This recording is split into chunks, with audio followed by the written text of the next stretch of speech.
Well, good evening, everyone, or good morning, depending on exactly where you are. And welcome to this session of the Oxford Interfaith Forum, a session which is dedicated to the World Interfaith Harmony Week. It's an honor and a pleasure for me to introduce our speaker, Dr. Admiel Kosman, who's Professor of Religious and Jewish Studies at Potsdam University and Academic Director of the Abraham Geiger Reform Rabbinical Seminary. Professor Kosman has achieved great distinction as a Hebrew poet and been awarded several national prizes in Israel for his poetry, of which there are at least, I think, 8 books in print, as well as selections translated into both German and English. But he's also achieved considerable distinction as a scholar, gained his PhD in Talmud from Bar-Ilan University in Israel, and in addition to numerous papers has published 3 volumes on the understanding of gender in traditional Jewish texts. His theme today is, where does one encounter the divine? Dialogue between the sexes in the Talmud. I'm sure this is going to raise many fascinating issues, and Dr. Kosman has kindly agreed to answer questions at the end. If you want to put a question, use the rising hand under reactions, or else use the chat to indicate any questions that you may have. Dr. Kosman. Hello, shalom, and hi to everybody here. I wouldn't waste time because the lecture is limited in 45 minutes or about 45 minutes, and the topic is not easy to explain, so I'll go directly to the text. And as Rabbi Norman said, you are all invited to ask questions in the end, because I guess that there will be questions. I cannot explain everything in one short discussion. So I share the screen first of all, just to start the discussion, explain the basic things. This is the topic I gave to the lecture, Rav Rachumi and his wife, the fall from the roof. But before I start talking, I want to explain two terms that are in the middle of the discussion that I not sure that everybody knows. One of them is halacha, and the other is Aggadah, and they are both playing the main role, or the only players on the Talmud, actually. So, halacha is the whole part that is, I would define as the heuristic side. All that is dealing with the religious heuristic side, from what was accepted from the Bible and explained in the specific way that the Jewish tradition, Rabbinic tradition, I must say, have explained these rules. The Aggadah is the part that is not halacha. That's the way that usually you find in many encyclopedias, because it's so hard to define what is included in that. But one part that is interesting for me now is how the rabbis present their theology. Even that drags a discussion, but I call it theology of the Rabbinic Judaism via shaping, designing stories. Now, in stories, you have 2 parts. One of the parts of the stories in the Aggadah is folklore stories. With these stories, I'm not going to deal, and actually, even in my research, I'm not paying so much attention to this part.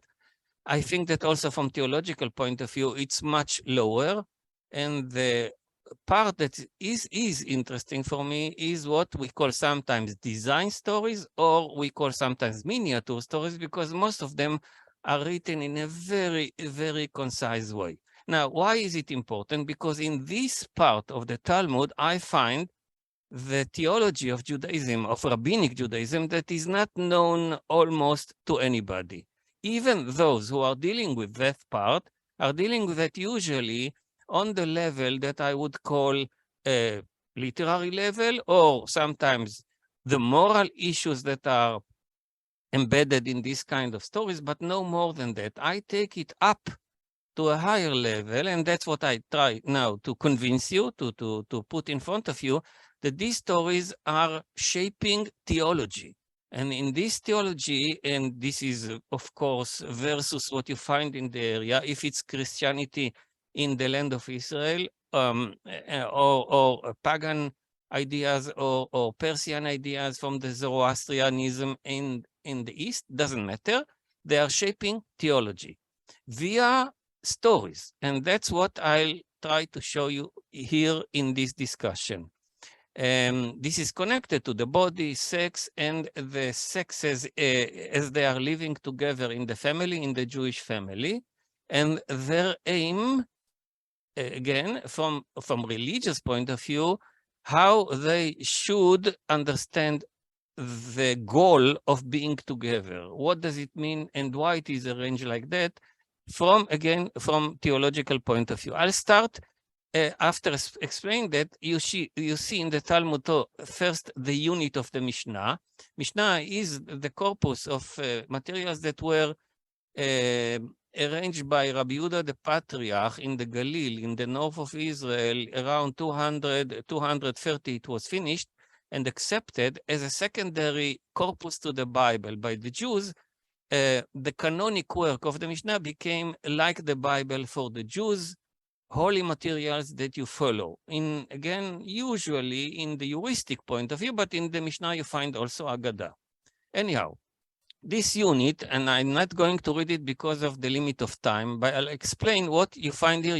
You have here, thanks to Sefaria, which is a wonderful internet site that gives you for free every translation for many of the Jewish materials. Wonderful site. So I took it from Sefaria. You have here the Hebrew with punctuation, and you have here the English translation of Davidson, old one, but it should be good for us. Anyhow, even that I'm not going to read, but explain. The Mishnah is talking about an angry husband that in a certain point with his wife, for any reason that doesn't matter for us, he is so angry that he's taking a vow that she wouldn't have sex with him anymore.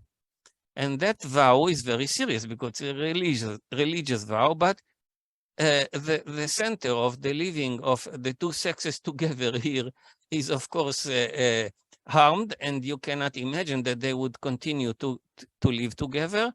And therefore comes here, the rabbis are coming here with a very clear sanction. He must take back what he said, and the way how to do it is not our business now. It's too complicated to explain, but it must take it back and live with her peacefully and bodily. If not, Bet Shammai omrim shtei Shabbatot, namely you have to wait for him only 2 weeks. If he is not taking back what he said, he must give her all her rights, including payments, and divorce from her. And Bet Hillel are less patient. They say Shabbat achat, only 1 week. Otherwise, he has to divorce her from her.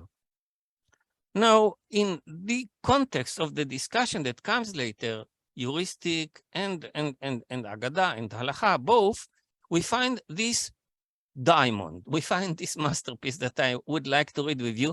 Actually, we need to dedicate all the discussion for a close reading of this beautiful story. But I will. It will be suffice for me only to read that story shortly, because we have no time to go into the beautiful design of such a short story. Part of it I will here and there mention in my discussion later, but I'm sorry, I don't have time now to go to the literary beautiful design of that story. Anyhow, it is said here, and I will read the English, which is missing many of the points in Aramaic and Hebrew, on a person who was called Rav Rachumi. I guess that it is imagined person, that there was, in literature you are not telling history. I have to say something in favor of Yonah Frankel. Professor Yonah Frankel, who established this as a reading of the literary reading of such stories in the Talmud, as I said, he was not the first one, but establishing it as a system in the academia is due to his pioneering work in the academia in the Hebrew University in Jerusalem. And it is not so long. We are talking about 40, 50 years. Now, paying attention to all the historians of Judaism that started the work here in Germany 150 years ago, and they were all historians, and the history was the center of the research. They didn't pay attention to the fact that this is, like others, piece of literature. So for them, it was a distorted history of primitive people. What Yonah Frankel have shown that they were not interested in history at all.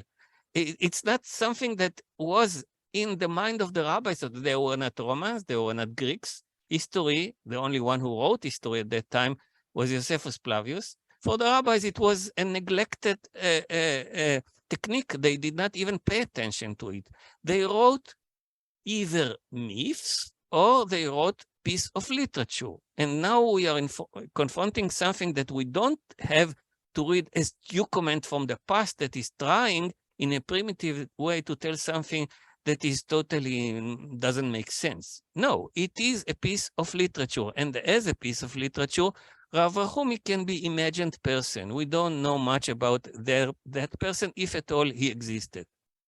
Anyhow, his name, of course, is playing a role in the way I will, I'm not the only one, analyze the story in order to explain what I will explain later. Rav Rachumi, who would commonly study before Rava in Mechoza.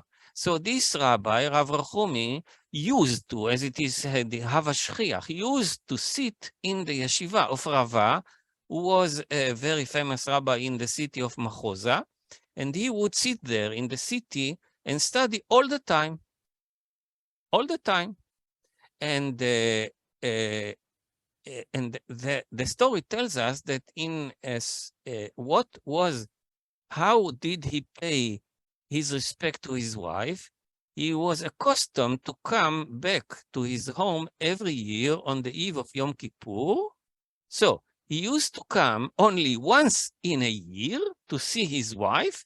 And what is the day that he have chosen? It is Yom Kippur, the day of atonement, to come to see her.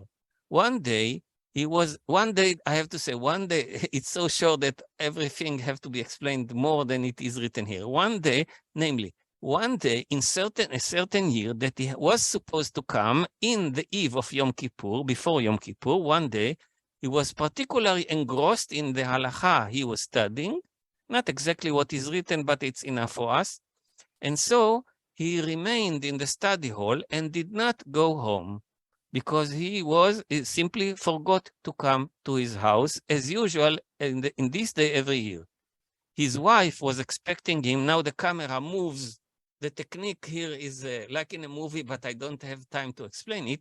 The camera moves quickly to the face of his wife in the village far away from the center in Mechoza, and as she is expecting to see him before Yom Kippur is entering. And his wife was expecting him that day and continually said to herself, now he's coming, now he's coming. You can hear the heart beating of that poor woman at home. But in the end, he did not come because Yom Kippur entered. And now the darkness is a sign that he will not come because you cannot take the bus in Yom Kippur or the donkey or the horse at that time and come to see your wife. So it's like you know, a certain moment that it fell to her head that he is not late, he would not come. She was distressed by this, and one tear from one eye, in Sonsino it's written eyes, but it's a mistake. One eye, one tear, single tear from one eye fell down. At that exact moment, Rav Rachumi was sitting on the roof of the yeshiva. You understand that the study hall was not enough for him, so he climbed to the roof to sit and pray to God in Yom Kippur. The roof collapsed under him and he died. That's enough for us in this miniature story. Now, the context of the story and why I brought to you this story. The first scholar, as I said, who noticed the sophisticated literary design of this story was Professor Yonah Frankel from Hebrew University. Frankel, however, for a certain reason, does not emphasize in his analysis of the sexual dimension of the sugya. Namely, sugya is the whole unit in the Talmud within which this story appears. The background of this story is explained in the Mishnah that we have read in the beginning. Since every groom obligates himself in his ketubah. The ketubah is the Hebrew name for the contract that the husband is signing for the wife, to his wife, to satisfy what one of the things that he is signing, that he is obligating himself, is to satisfy her, his wife, sexual needs all their life together. He cannot move away from her without receiving, because of that, he cannot move away from her by saying, tomorrow I fly for 2 years to Canada. He cannot do it. He cannot move away from her without receiving explicit permission from her, a permission that means an approval on the part of the wife to give up on her right for sex with him during the period of the husband's absence. This is written in the Shulchan Aruch, this is written in the Ketubah. This is part of the Jewish law. Now we're talking about the law, her rights. Thus, the husband is not allowed to decide on his own to go out even for a study of the Torah, which is considered the highest appreciated value in this society, without obtaining the permission of his wife. Without this consent, he violates the obligation. This obligation, by the way, is found to this day in every Jewish marriage ketubah. Rabbi Solomon can tell you because he's doing marriages. However, as is often the case, the vast majority of so-called religious people in different religions tend too easily to sacrifice, not themselves, but to turn others to be their sacrifice, imagining that via that sacrifice they are coming closer to God. This is indeed the topic of our miniature story. These people, like Rahumi, in our story, are led by the need to be important religious people. They want to go higher and higher on the ladder and to be considered important people.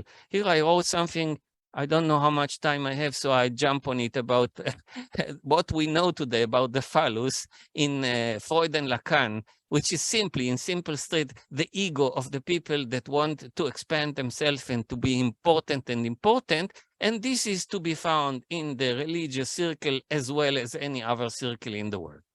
In the cover of craving to be closer to God, these people preferring, in fact, to develop a spiritual career.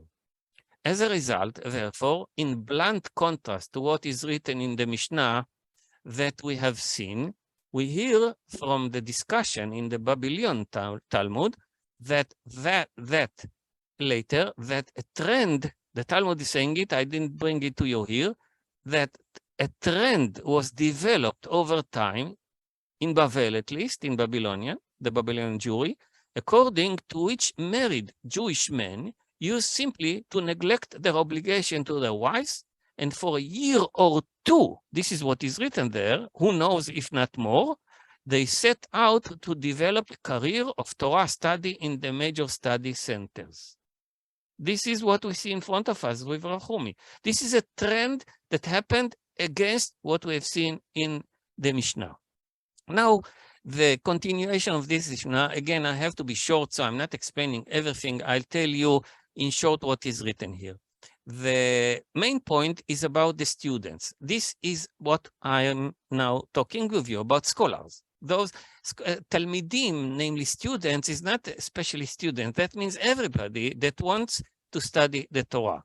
So they are able to go, Yotzin leTalmud Torah, they are able to go to study the Torah, shelo birshut, against the wife will, 30 yom, only 30 days. Some scholars think that it is connected to the fact that in the Galil, in the north of Israel, at that time of the Mishnah, there was a kind of pause between two periods of time of the in agriculture, and most of them were farmers.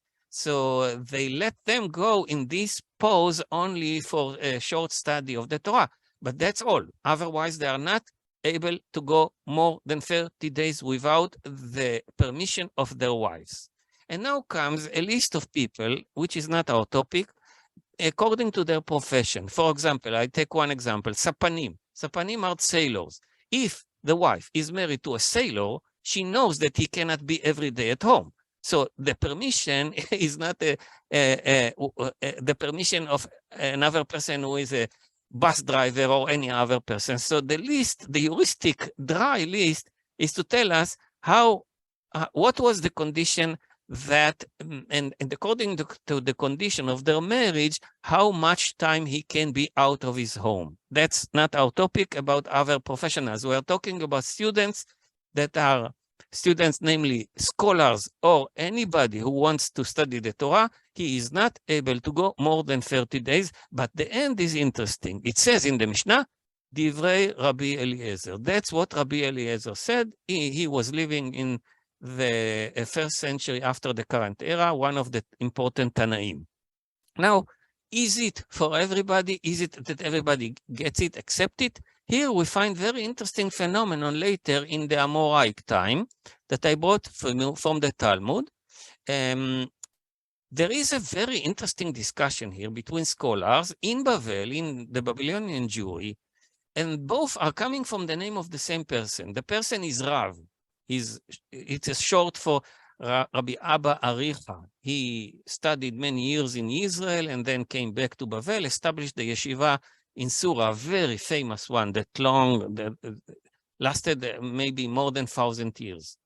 And this yeshiva that he established, there are two students that are saying from the same person, Rav, Rabbi Abba Aricha, two different things that are supposed to come from the same person.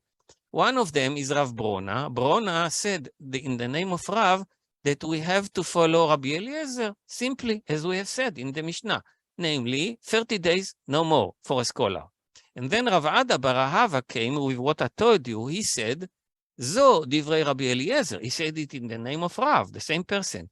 Zo divrei Rabbi Eliezer. אבל חכמים אומרים, התלמידים יוצאים לתלמוד תורה 2 ו3 שנים שלא ברשות. Let me translate it. Rav Ada bar Ahava, Rav Ada the son of Ahava, said, this, what is said in the Mishnah, is only the opinion of Rabbi Eliezer, but most of the rabbis are against it. They let the students, namely, again, scholars, those who are really craving to study the Torah, to go out without the permission of the wife for years, 2 or 3, or not said, maybe it's only an example, 2 or 3 years at least, שלא ברשות, without the permission of their wife. And from here you see how in Bavel, the Babylonian Jewry, they started this trend to go far from the wife. Now you can understand that the story that is located immediately after that of Rav Rachumi is an answer of the Aggadist to the discussion that comes beforehand. Why? Pay attention. There is a very interesting note that comes here by the name of Rava, the head of the yeshiva in Machoza, that according to the story was supposed to host Rav Rachumi. Doesn't matter. I'm not talking as a historian here. Rava said something very interesting that shows you Judaism in essence. What is Judaism? Walking between halacha and Aggadah. Rava said, Samchu Rabbanan, the rabbis relied, as I said, lenient, but they are lenient on the other sacrifice. They want to be close to God on the back of the wives here.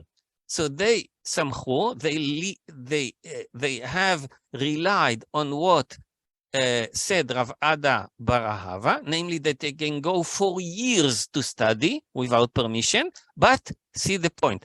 Ve'avde ovada benafshayu. Aramaic means they take a risk on their lives because God, now I explain why, you can do it, but you take a risk. Like Rav, and then comes the story of Rav Rachumi. God will kill you.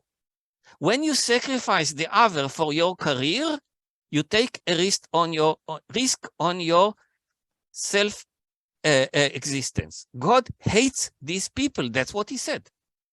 And they might be killed. And here comes the story of Rav Rachumi that was killed. Maybe the whole yeshiva collapsed because when he fell down from the roof and the roof collapsed, so everything collapsed. And maybe the storyteller want to say us that the theology of the yeshiva collapsed because God hates it in the most simple way. When you take a sacrifice of your wife, as we see here in the story, one single drop of tear can collapse the whole study hall. This is not Torah. Now, let me go further. That's what I want to say. However, our narrator builds his story in the Talmud itself for a clear reason, to protest against this common custom in Bavel. Not only does this practice constitute an explicit prohibition, as we spoke heuristically on it, the narrator also hints that its root, now I come with what I call theology, its roots are in a disguised tendency to adopt Christian conception of the monastery that was fashionable among the sages. Now, don't take it as it is written. I have to explain. It's not Christianity. I'm not talking, maybe in Bavel, in this place, they did not know about Christians at all. Maybe yes, maybe no, there are discussions. It's not the point that I want to speak about now, and I don't have time. It's the perception that is revealed itself so clearly in the New Testament by the ideology of Paul and the monastery policy that was spread all over the world later. The idea, I'm not talking, people can come to it. Even now, Judaism is tending, I must say it, I'm sorry about it, but that's the main ideology of the ultra-Orthodox people even now. This is strictly Paulinic in the way I explain it, how dualistic. Saying to you, depart from life, live in an isolated place, don't be involved in this filthy stream of life. This is what I call here Christian. I do it only in a short way. I'm not talking about Christianity. In Christianity, you can find people who are more Jews. In the Jewish sectors, you can find people who are more Paulinic, and that's the situation now. Most of the Jews are Paulinic. I mean, the observant Jews. And that's another discussion that I don't have time now to explain. I just wanted to say that I'm talking about it metaphorically. Rabbis that hate life, the stream of life, and they think they are coming closer to God if they go depart from their life and leave the wife to suffer alone at home.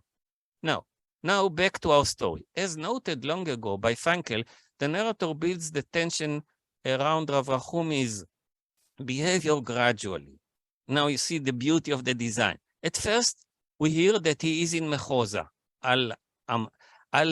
Mada'in today in Iraq. Doesn't matter now. He stays there all year around in the yeshiva of Rava in order to, apparently, to study the Torah. And he does not live actually close to his wife as the halacha seems to require. Now, later we are surprised to hear, sentence by sentence, we hear that his visit to his wife is held only once a year. Very strange. Anyhow, and further to this, our surprise goes further when we hear that the day chosen by him, all of the days of the year to be near his wife is Yom Kippur, the Day of Atonement. After all, this is the only day of the entire year that, according to the Torah law, Rachumi is forbidden from having sex with her. Yes? Now we come closer to that, and then even that is too much for him. He's not even coming, forgetting to come in the next sentence. Now we come closer to the theological discussion on the story that Frankel and his scholarly followers avoided. We now understand that Rachumi's stay in the faraway city of Mechoza stems not only from the desire to study the Torah, but first and foremost from the desire to avoid sexual intercourse with his wife and the whole stream of life there. It might be the bank, the children, all the headache of life, as we can understand from one who goes to monastery that will describe it to you. And therefore, it is also clear now that the author presents us with a type of sage who is actually not following the Talmudic theology, but the Christian theology. Again, understand it as a metaphor, with the idea that man can approach God only by distancing himself from the woman, namely the feminine. What Jung would call distancing yourself from the animus, because you want to stay only with the anima, with all that accompanies it, retiring from the turmoil of life as a whole and choosing ascetic hermetic life.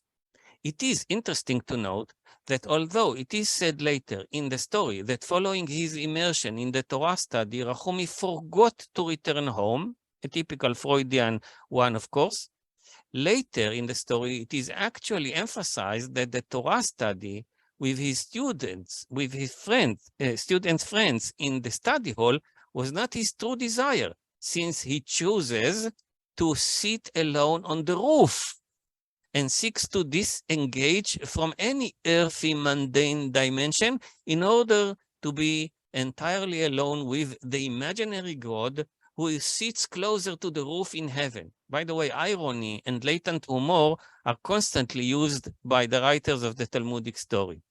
It is now also clear that the choosing of Yom Kippur as the time frame of the story is not random choice. This day is a day of cleansing. Kippur means cleansing or covering the filthy, the defilement, from the cleansing from the defilement of day-to-day life during the year, and it invites entrance into the dimension of holiness. That's the meaning of Yom Kippur. Thus, the question of what is to be purified is at the center of our story. Rachumi imagines that he should clean himself from his wife, the feminine side, from the earthy matter side, in other words, from the earthy world, while God, according to the writers of this story, demands that he should be cleansed from his spiritual egoism, the egocentric center, and finally to be able to see his wife's one tiny tear. That's the demand of God. That's Yom Kippur. That's the holy day. That is the meaning of being holy in front of God, closer to God.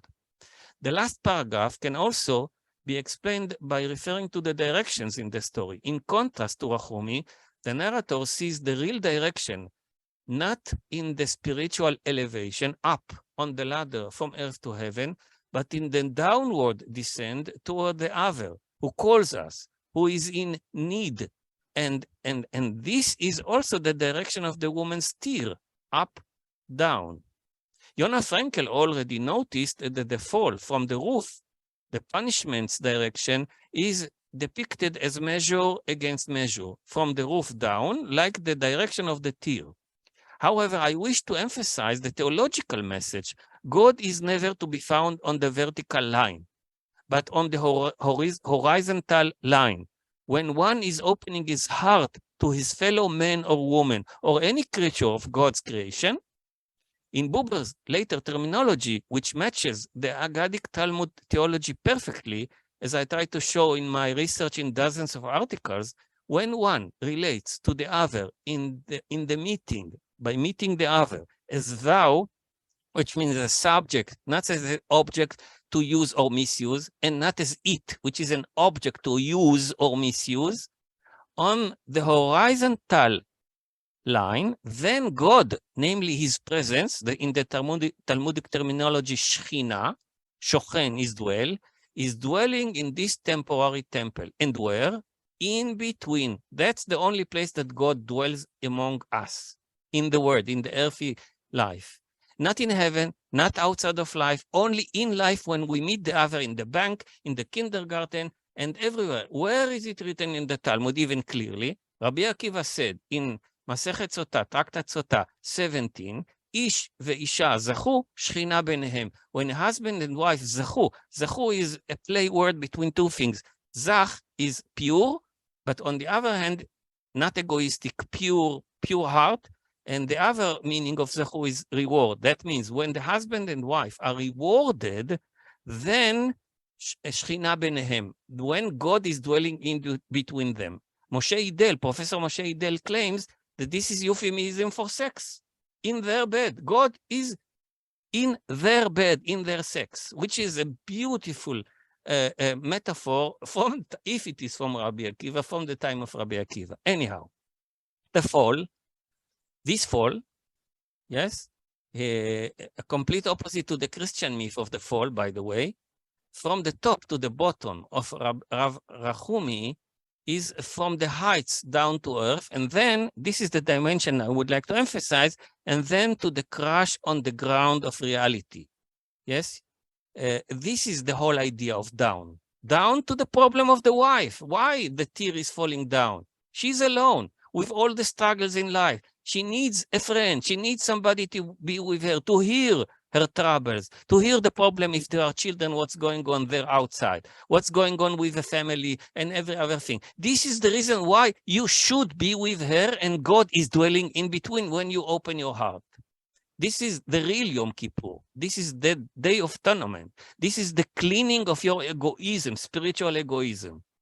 This crash is, of course, the crash of the Christian theology. Again, understand it as a metaphor that accompanied Rachumi in his whole life. This is theology.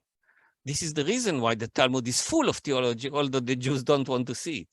Rachumi must have hope that his spiritual career, and by the way, what I'm telling you is never written in any place. That's the reason I said the Jewish community don't want to see it. And this is the reason why I'm emphasizing in such enthusiasm, because it is there. Why cannot you see it? This is theology. Even the word theology is hated by many of the rabbis or theologians.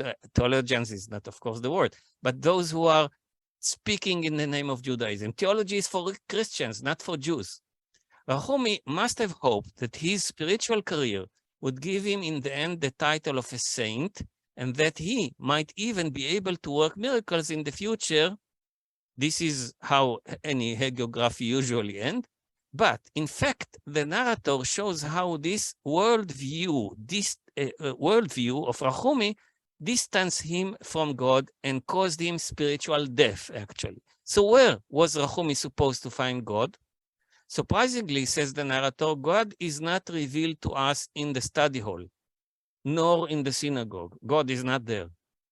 And certainly not on the high roof of our egocentric, selfish imagination, but below, on the ground, with the others. If Rachumi, by the way, whose name, ironically, means in Aramaic, the loving one, the ironic question of the story is then, whom did the lover really love? Actually, he was narcissistic. He loved only himself. If Rachumi would be able to descend from the high roof to which he climbed and see with open heart his wife's tiny, almost unseen tear, that is our function. That's the mission that God sent us to be with. Then he would also, by these same eyes, see God standing behind her. That's God. There is no other God. When we say Father in heaven, it's only a metaphor. This is Father in heaven here. And please pay attention to the point that I'm saying here. Usually, I'm saying it in one word because I wrote about it and have no time to explain, but very shortly. Usually, the tendency is to define Judaism via the halacha. Those who are keeping the halacha, the law, the Jewish law, are Jews, are part of the community. Those who are not are out of the community. This is not Judaism. But pay attention to the point. Judaism did not start with the heuristic system. Abraham, Yitzchak, and Jacob were not people of law. Moses did not give anything of law, although it is written in the Bible. That's a later work, as the research shows today. And the beginning of Judaism is that point, behind her. The prophets are not talking about what to eat in Pesach, what to do in Shavuot, or what to do in Sukkot, or any other festive day. They are not dealing with it at all. They are not dealing with the Shulchan Aruch or any halacha. The prophets are talking about that fact. What is the revolution of the Bible against idolatry?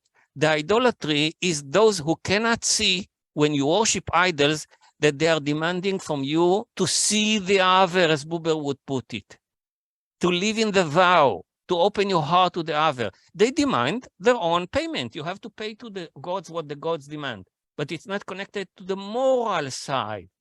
while Judaism of the Bible is a religion of hearing God on every step. Here God tells you in the street what to do. When you meet somebody, what to do. Just hear, as Buber call it, hearing. That's all.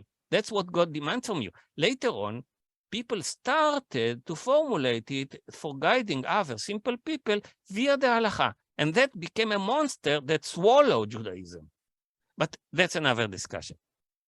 If it is also worth noting, the subtle echo that emerges from the transition from halacha to Aggadah, the subtle echo that emerges from the transition from halacha and Aggadah, we can see it now. The halacha system deals with the husband's duty according to the law in the Mishnah to satisfy his wife's sexual needs, a matter which is in our Aggadic story is suddenly presented with no extra word as a holistic demand to take care of all the wife's emotional needs, of which only one detail is expressed via through the need for physical intimacy. But that's not on, and that's not even said. But you see how the Aggadist is jumping to another dimension which the halacha cannot deal with.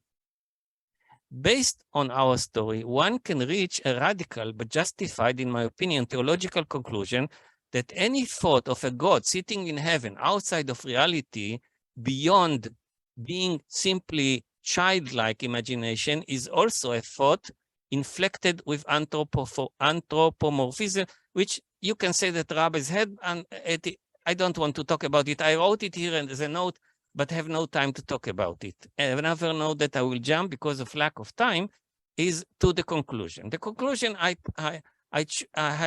choose a conclusion which is not in my word. I read for you a beautiful discussion of Buber, exactly on Rachumi, in modern cloths. What is it? Discussion with Kierkegaard. Here, Buber is discussing with Kierkegaard, although Kierkegaard already died. The myth around it, I call it myth because nobody knows if it's true or not, is that Kierkegaard was betrothed to Regina Olsen. You can say in modern Hollywoodic language, they fell in love and they wanted to be married. Now, Kierkegaard canceled it in the last moment, and it was a painful thing for her, really painful thing for Regina Olsen. And he wrote in his diary that the reason for doing it is he wanted to sacrifice himself to God like Abraham and Isaac in the Aggadah, in the binding in order to be in the binding in Genesis, in order to follow Abraham in his act in Genesis and be closer to God. Now, says Buber, if it is true or not, it's not our topic. In order to come to love, says Kierkegaard, about his renunciation of Regina Olsen, I had to remove the object. That means Regina. I have to love God, not Regina. If I love Regina, I'm not able to love God. That is sublimely to misunderstand God, says Buber. Creation is not a hurdle on the road to God. The eros that is one of the main, Freud thought in the beginning that this is the only motivation, but let's say one of the main motivations in our life is not a hurdle on the road to God. If you fall in love with a certain girl and you want to build a home with her, it's not a hurdle. It is the way to God. It is the road itself. You have to understand what does it mean. When you take care for the other, God is standing beyond the other. If you misuse the other, then of course it's not what God would not stand behind her. You have to enslave yourself to the other. Then God is there. Creation is not a hurdle on the road to God. If you take care of Regina, if you care that Regina would have somebody to hear her cry, then God is beyond her. It is the road itself. We are created along with one another and directed to a life with one another by God. Creatures are placed in my way so that I, their fellow creatures, by means of them and with them, find the way to God. A God reached by their exclusion, as Kierkegaard did, would not be the God of all lives in whom all life is fulfilled. A God in whom only the parallel lines of single approaches intersect is more akin to the God of the philosophers than to the God of Abraham, Isaac, and Jacob. God wants us to come to him by means of Reginas. Only by means of Reginas we come to God. Not like Rachumi. These Reginas he has created, and not by renunciation of them. If we remove the object, then we have removed the object altogether. That's actually committing suicide from a spiritual point of view. Without an object, artificially producing alone, like Rachumi, the object from the abundance of human spirit and calling it God from our imagination, this love has its being in the void. Okay, I have to finish now, I think. Is it right, Thea? Okay. Yes, that's fine. Yes, thank you. Because you told me to leave 15 minutes at least or more for the discussion. So you are invited to attack me as much as you want. I'm here for defending this theology, please.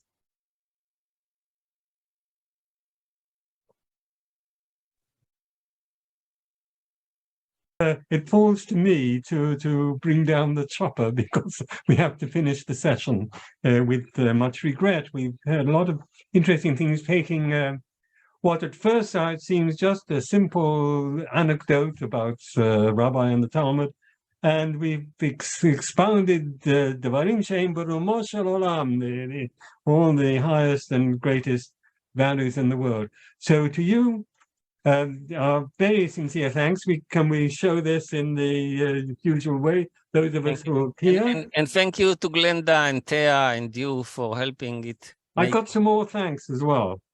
First of all, I'd like to thank Thea Gomalori and staff. I'd like to announce also the special session, which has been scheduled for Monday, the 27th of March at 6 p.m. BST, the usual time, and which will be dedicated to the Passover Easter holidays. And for that, there are two very distinguished panel speakers, Professor Mary Boys of the Union Theological Seminary, and Shuli Rubin Schwartz, who is Chancellor of the Jewish Theological Seminary of America in New York. So do please make a note of the date of 27th of March, and we hope to see everyone there enjoying, preparing for the festival, whichever festival it might be. Good night all. Thank you. Bye-bye. See you.